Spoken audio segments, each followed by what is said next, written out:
একেই বলে ঠেলার নাম বাবাজি। রিমান্ডে ধোলাই খেয়ে এখন উল্টাপাল্টা বলা শুরু করেছেন মমতাজ।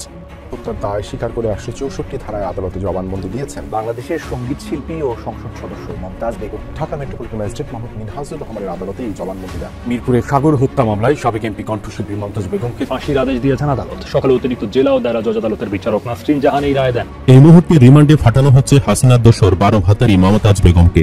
ফাইটা যায় আপা রিমান্ডে প্রথম দিনে অনেকটা নির্ঘুম রাত কাটিয়েছেন। 4 দিনের রিমান্ডের প্রথম রাতে নানা দুশ্চিন্তায় অনেকটা বিমর্ষ ছিলেন তিনি। একাধিক সংস্থার জিজ্ঞাসাবাদে খুব বেশি কথাও বলেননি তিনি। চাপ প্রয়োগ করা হলে বিভিন্ন সংলগ্ন কথাবার্তা বলেছেন তিনি, যা ছিল অনেকটাই পাগলের প্রলাপের মতো। যদিও এসব অভিনয়ে পার পাচ্ছে না মমতাজ।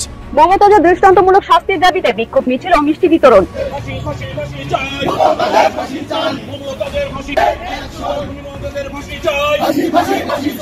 অলিতে গলিতে বিভিন্ন জায়গায় বিক্ষোভ হচ্ছে, যে দাবি মোদের একটাই, মমতাজের ফাঁসি চাই। এবার মমতাজকে নিয়ে বিস্ফোরক তথ্য দিয়েছেন তার তৃতীয় স্বামী doctor S M Moin Hasan. আসসালামু আলাইকুম দর্শক, নতুন একটা নিউজে আপনাকে স্বাগতম। প্রিয় দর্শক, রিমান্ডে ধোলাই খেয়ে পাগলের মতো আচরণ করছে মমতাজ। আওয়ামী লীগকে তালাক দিল মমতাজ। রিমান্ড শেষে যেসব তথ্য ফাঁস করলো মমতাজ। রিমান্ডে ধোলাই খেয়ে অপকর্মের শব্দ শেখ হাসিনাকে দিয়ে কেঁদে কেঁদে একই বলল মমতাজ। এদিকে মমতাজকে নিয়ে চাঞ্চল্যকর তথ্য দিলেন তৃতীয় স্বামী মঈন। অপরদিকে মমতাজের ফাঁসির দাবিতে দেশের বিভিন্ন স্থানে বিক্ষোভ। এবার আর শেষ রক্ষা হচ্ছে না আওয়ামী লীগের সাবেক এমপি মমতাজ বেগমের। বেরিয়ে এলো চাঞ্চল্যকর তথ্য, যা দেখলে আপনার চোখ কপালে উঠে যাবে। ভিডিওটি শুরু থেকে শেষ পর্যন্ত ধৈর্য সহকারে দেখে একটি লাইক দিয়ে সবাইকে শেয়ার করে দিন। আমাদের চ্যানেলে নতুন হলে চ্যানেলটি সাবস্ক্রাইব করে পাশে থাকা বেল আইকনে ক্লিক করে রাখুন। আমাদের ভিডিওটি আপনি বাংলাদেশের কোন জেলায় বসে দেখছেন বা শুনছেন সেটি অবশ্যই কমেন্ট বক্সে কমেন্ট করে জানিয়ে দিতে ভুলবেন না। এই মুহূর্তে রিমান্ডে ফাটানো হচ্ছে হাসিনার দোসর 12 ভাতারি মমতাজ বেগমকে। ফাইটা যায় আপা রিমান্ডে প্রথম দিনে অনেকটা নির্ঘুম রাত কাটিয়েছেন। 4 দিনের রিমান্ডের প্রথম রাতে নানা দুশ্চিন্তায় অনেকটা বিমর্ষ ছিলেন তিনি। একাধিক সংস্থার জিজ্ঞাসাবাদে খুব বেশি কথাও বলেননি তিনি। চাপ প্রয়োগ করা হলে বিভিন্ন সংলগ্ন কথাবার্তা বলেছেন তিনি, যা ছিল অনেকটাই পাগলের প্রলাপের মতো। যদিও এসব অভিনয়ে পার পাচ্ছে না মমতাজ। পুলিশ সহ তদন্ত সংশ্লিষ্টরা তাকে জিজ্ঞাসাবাদ অব্যাহত রেখেছেন। তবে প্রথম রাত নির্ঘুম কাটানো মমতাজ বৃহস্পতিবার সকালে প্রথম প্রহরে ঘুমিয়েছেন দীর্ঘক্ষণ। গত সোমবার দিনগত রাতে রাজধানীর ধানমন্ডি থেকে গ্রেফতার হন মমতাজ বেগম। বৈষম্য বিরোধী আন্দোলনের সময় মিরপুর মডেল থানার এলাকায় মোহাম্মদ সাগর নামে একজনকে গুলি করে হত্যার মামলায় গ্রেফতার করা হয় মমতাজ বেগমকে। পরে মিরপুর মডেল থানার পুলিশ তাকে গত মঙ্গলবার আদালতে হাজির করে রিমান্ডের আবেদন জানালে 4 দিনের রিমান্ড মঞ্জুর করা হয়। এ প্রসঙ্গে মিরপুর মডেল থানার অফিসার ইনচার্জ মোহাম্মদ সাজ্জাদ হোসেন আমাদেরকে গতকাল সন্ধ্যায় বলেন, মিরপুর মডেল থানার অধীনে মমতাজ বেগমকে রিমান্ডে নেওয়া হলেও নিরাপত্তাজনিত কারণে তাকে ডিবি কার্যালয়ে রেখে জিজ্ঞাসাবাদ করা হচ্ছে। জিজ্ঞাসাবাদ প্রাথমিক পর্যায়ে রয়েছে, ফলে উল্লেখ করার মতো কোনো তথ্য এখনো অর্থাৎ বৃহস্পতিবার দুপুর পর্যন্ত পাওয়া যায়নি। যদিও মমতাজ বারবার আফসোস করেছেন আওয়ামী লীগের রাজনীতি করা নিয়ে। ওসি সাজ্জাদ হোসেন আরো বলেন, রিমান্ডে আনার পর মমতাজ বেগম কিছুটা বিমর্ষ ছিলেন, কথাও বলেছেন কম। তবে আমরা জিজ্ঞাসাবাদ অব্যাহত রেখেছি। এ বিষয়ে ঢাকা মহানগর গোয়েন্দা পুলিশের মিরপুর বিভাগের উপকমিশনার মোহাম্মদ মিজানুর রহমান গতকাল বলেছেন, ডিবি পুলিশ কেবল মমতাজের সুরক্ষার দায়িত্ব পালন করছে। সার্বিক পরিস্থিতি বিবেচনায় রেখে মমতাজকে ডিবি কার্যালয়ে রাখা হয়। এখানে মিরপুর থানার পুলিশ ছাড়াও দুর্নীতি দমন কমিশন সহ আরও বিভিন্ন সংস্থা এসে প্রয়োজনীয় জিজ্ঞাসাবাদ করছে। কণ্ঠশিল্পী মমতাজ বেগম আওয়ামী লীগের মনোনয়নে মানিকগঞ্জ 2 আসন থেকে একাধিকবার সংসদ সদস্য নির্বাচিত হন।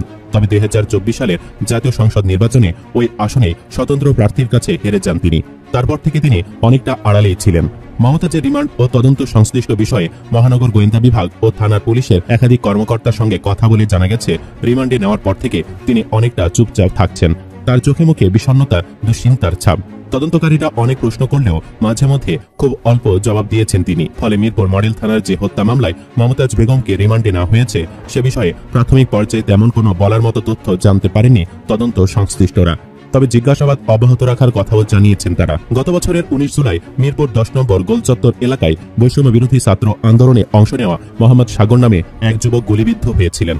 পরে তার মা বিউটি আক্তার অনেক খোঁজার পর গভীর রাতে মিরপুরের একটি বেসরকারি হাসপাতালে ছেলে সাগরের লাশের সন্ধান পান। এই ঘটনায় গত 27 নভেম্বর বিউটি আক্তার বাদী হয়ে শেখ হাসিনা সহ 243 জনের নাম উল্লেখ করে মিরপুর মডেল থানায় মামলা করেন। এই মামলায় মমতাজ বেগম 49 নম্বর আসামি বলে জানিয়েছে পুলিশ। এদিকে মানিকগঞ্জ 2 আসনের আওয়ামী লীগের সাবেক সংসদ সদস্য মমতাজ বেগমের ফাঁসির দাবিতে তার নিজ এলাকায় বিক্ষোভ মিছিল করেছে উপজেলা স্বেচ্ছাসেবক দলের নেতাকর্মীরা। মিছিলটি সিংগাইর পাইলট বালিকা উচ্চ বিদ্যালয় সড়কের পূবালী ব্যাংকের সামনে থেকে শুরু হয়। পৌর শহরের প্রধান সড়ক প্রদক্ষিণ করে একই স্থানে শেষ হয়। পরে সেখানে বক্তব্য দেন উপজেলা স্বেচ্ছাসেবক দলের সিনিয়র যুগ্ম আহ্বায়ক সাইদুর রহমান সাগর, পৌর যুব দলের সিনিয়র যুগ্ম আহ্বায়ক রফিকুল ইসলাম মিন্টু ও পৌর ছাত্র দলের সাবেক যুগ্ম আহ্বায়ক কামরুল হাসান শাকিল। তারা মমতাজ বেগমের ফাঁসির দাবি জানান। পরে মিষ্টি বিতরণ করা হয়। এ সময় নেতাকর্মীরা একে অপরকে মিষ্টি খাইয়ে দেন। এছাড়াও আদালতে দাঁড়িয়ে থাকা মমতাজের অনেকগুলো ছবি ভাইরাল হয়েছে। এই ছবিগুলো থেকে রাজনৈতিক নেতাদের শিক্ষা গ্রহণ করা উচিত। সকল ক্ষমতার মালিক আল্লাহ, আর তার হাতেই সময়ের চাবিকাঠি। মাথায় একটা কথা রাখবেন, সময় কিন্তু আল্লাহর হাতে। আজ যাকে ক্ষমতার গরমে জুলুম করতেছেন, কাল সেই সময়টা তার হতে পারে। একেই বলে ঠেলার নাম বাবাজি। রিমান্ডে ধোলাই খেয়ে এখন উল্টাপাল্টা বলা শুরু করেছেন মমতাজ।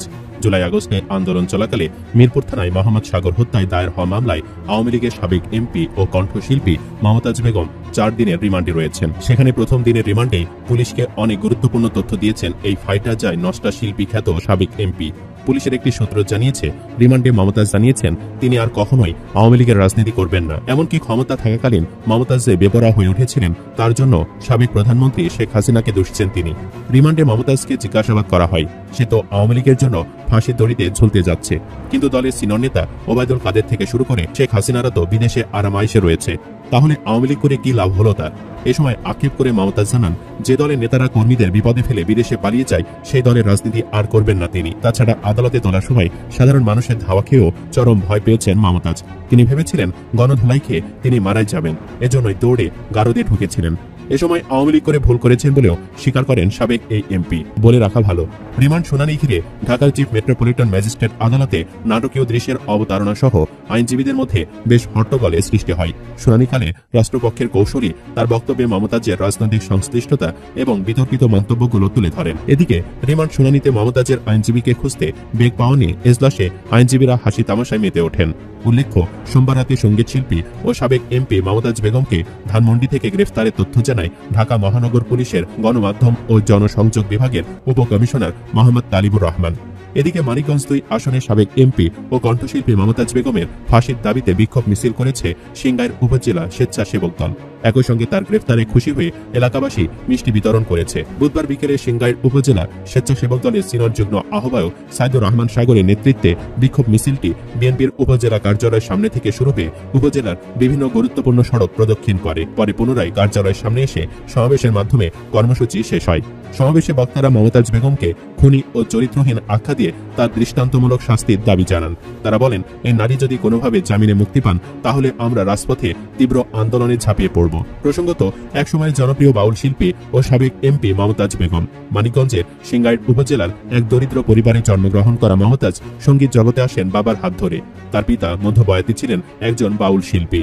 গ্রামে গ্রামে গান গেয়ে জীবিকা নির্বাহ করতেন তারা। সে দরিদ্র পটভূমি থেকে উঠে এসে আজ মমতাজের বিরুদ্ধে রয়েছে অবৈধ সম্পদের পাহাড় গড়ার অভিযোগ। সাবেক সাংসদের বিরুদ্ধে অভিযোগ রয়েছে তিনি নিজের এলাকায় গড়ে তুলেছিলেন এক ধরনের একচ্ছত্র আধিপত্য। সিংগাইর ও হরিরামপুর উপজেলার বালু মহলগুলো দীর্ঘদিন ছিল তার নিয়ন্ত্রণে। তার কথার বিরোধিতা করলেই তিনি নিজের ক্যাডার বাহিনী দিয়ে দমন পীড়নে নামতেন। স্থানীয়দের কাছে তিনি ছিলেন এক ভয়াবহ নাম। মমতাজের নামে বেনামে রয়েছে ঢাকা সহ মানিকগঞ্জের বিভিন্ন এলাকায় একাধিক বাড়ি, হাসপাতাল, রেস্টুরেন্ট, কোল্ড স্টোরেজ ও স্থায়ী মেলার মঞ্চ। মানিকগঞ্জে তার 500% জমির ওপর রয়েছে একটি বিলাসবহুল ডুপ্লেক্স বাড়ি। শুধু দেশে নয়, বিদেশেও তার সম্পদের খোঁজ পাওয়া যাচ্ছে। ব্যক্তিগত জীবনেও বিতর্ক তার পিছু ছাড়েনি। মমতাজের প্রথম বিয়ে হয় বাউল সম্রাট রশিদ সরকারের সঙ্গে, যা টেকেনি। পরে মানিকগঞ্জ পৌরসভার মেয়র রমজান আলীকে বিয়ে করেন। সে সংসারেও টানা পড়েন চলে দীর্ঘদিন। এরপর নিজের হাসপাতালের এক চিকিৎসক ডাক্তার মঈন হাসান চঞ্চলকে বিয়ে করলেও শেষ পর্যন্ত সে সম্পর্ক ভেঙে যায় নিজের সহকারীর সাথে পরকীয়া করার কারণে। রাজনীতিতে তার পদার্পণ শুরুতে ছিল বিএনপিতে যাওয়ার আগ্রহের মধ্য দিয়ে, কিন্তু সেখানে সুযোগ না পেয়ে তিনি আওয়ামী লীগের রাজনীতিতে যোগ দেন। সেখান থেকেই তার রাজনৈতিক উত্থান। তৎকালীন প্রধানমন্ত্রী শেখ হাসিনার ঘনিষ্ঠ হিসেবে পরিচিত হন তিনি। সংসদে গানকে প্রধানমন্ত্রীকে খুশি করা সহ বিভিন্ন সময় বিরোধী দলের নেতাদের নিয়ে কটাক্ষ করে আলোচনায় আসেন। 2008 সালে সংরক্ষিত মহিলা আসনে সংসদ সদস্য হন। এরপর টানা 2 বার নির্বাচিত হন নৌকার প্রার্থী হিসেবে। তবে 2024 সালের দ্বাদশ জাতীয় সংসদ নির্বাচনে নিজ দলের এক স্বতন্ত্র প্রার্থীর কাছে পরাজিত হন তিনি। এবার মমতাজকে নিয়ে বিস্ফোরক তথ্য দিয়েছেন তার তৃতীয় স্বামী ডক্টর SM মঈন হাসান। মঈনের দাবি, আটকের আগে মমতাজ কিছুদিন তার সাবেক দ্বিতীয় স্বামীর কন্যা রুনুর মোহাম্মদপুরের বাসায় ছিলেন। এরপর ঘনিষ্ঠ বান্ধবী নিপার নামে ভাড়া নেওয়া ধানমন্ডির এক বাসায় গোপনে স্থানান্তরিত হন। গভীর রাতে বোরখা পরে কালো গ্লাসওয়ালা মাইক্রোবাসে চেপে গ্রামের বাড়ি থেকে সরাসরি ঢাকার ওই ফ্ল্যাটে ওঠেন মমতাজ। মঈন আরো জানান, মমতাজের মহাখালীর DOHS এ থাকা 5 তলা ভবন বর্তমানে তার ব্যক্তিগত সহকারী জুয়েলের দখলে। যদিও এই ব্যাপারে জুয়েলের সঙ্গে একাধিকবার যোগাযোগের চেষ্টা করা হলেও তার মোবাইল ফোনটি বন্ধ পাওয়া যায়। মঈন আরো জানান, 3 বছর ধরে মমতাজের সঙ্গে কোনো যোগাযোগ নেই তার। অথচ মমতাজ সংসদ সদস্য থাকাকালীন সময়ে তারা বৈবাহিক সম্পর্কে আবদ্ধ ছিলেন। মমতাজের আপন ভাই এবারত হোসেন জানিয়েছেন, মানিকগঞ্জ 2 আসনের সাবেক সংসদ সদস্য কণ্ঠশিল্পী মমতাজ 5 আগস্টের পর থেকে টানা 3 মাস সিংগাইরে তার ভাইয়ের বাড়িতে ছিলেন। এই 3 মাস একদিনও তিনি ওই বাড়ির বাইরে বের হননি। এ সময় তিনি দলের নেতাকর্মী সহ সব শুভাকাঙ্ক্ষীদের সঙ্গে মোবাইল ফোনে যোগাযোগ বন্ধ করে দেন। কেউ প্রয়োজন হলে তার ভাইয়ের মাধ্যমে যোগাযোগ করত মমতাজের সাথে। স্থানীয় সূত্রগুলো জানিয়েছে, মমতাজের ভাই এবারতের বাড়ি সহ আশপাশের এলাকা সিসি ক্যামেরার দ্বারা নিয়ন্ত্রিত। বাইরে কোনো আগন্তুক বাড়ির আঙিনায় ঢোকা মাত্র তাদের বাড়িতে কেউ নেই বলে জানিয়ে দেওয়া হতো। সিংগাইরের আইন শৃঙ্খলা বাহিনী সহ বিভিন্ন গোয়েন্দা সংস্থার নজর এড়াতে মমতাজ বেশ আইসিভাবে ভাইয়ের বাড়িতে 3 মাস কাটিয়েছেন। সম্প্রতি ধানমন্ডির এক বাসা থেকে মমতাজকে গ্রেফতার করে ঢাকা মহানগর গোয়েন্দা পুলিশ। বর্তমানে তিনি 4 দিনের রিমান্ডে রয়েছেন।